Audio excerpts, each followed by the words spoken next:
Captain Vijayakanth ஆமாங்க. கடந்த வாரத்தில அவர் இறந்துட்டார். நம்ம மத்தியில இப்போ இல்ல. இவரோட இறுதி சடங்குக்கு நெறையா பேர் வந்திருந்தாங்க. பொதுமக்கள் ஏகப்பட்ட பேர் வந்திருந்தாங்க. அது எல்லாருமே பார்த்துருப்போம். உச்சக்கட்ட நட்சத்திரம் எல்லாருமே வந்து நேர்ல வந்து அஞ்சலி செலுத்தினாங்க. விஜய் கூட வந்திருந்தாரு. இதைத் தொடர்ந்து சூர்யா அவர்கள் உள்ளூர்ல இல்லாதனால இப்போ வந்து அஞ்சலி செலுத்தியிருக்காரு.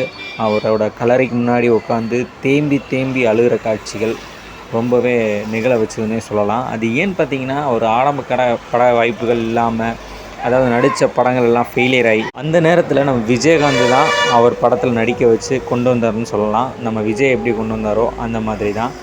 என்றைக்குமே நம்மளை உயர்த்தி விட்டவங்கள மறக்கக்கூடாதுன்றது சொல்லணும். அதே மாதிரி தான் நம்ம விஜயும் வந்திருந்தார். நம்ம சூர்யாவும் வந்து பார்த்துருக்காப்புல.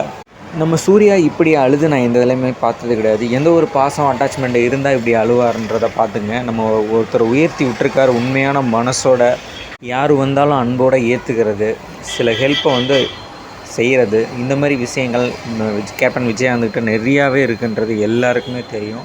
நம்ம சூர்யா இப்போ இந்த நிலமையில இருக்காருன்னா அதுக்கு முக்கிய காரணம் விஜயகாந்தமும் இருக்கணும். அதனால தான் இவர் இந்தளவுக்கு எமோஷ்னலாகி அட்டாச்மெண்ட்டோட அண்ணன் அண்ணன்னு சொல்லி அழுகிறாரு.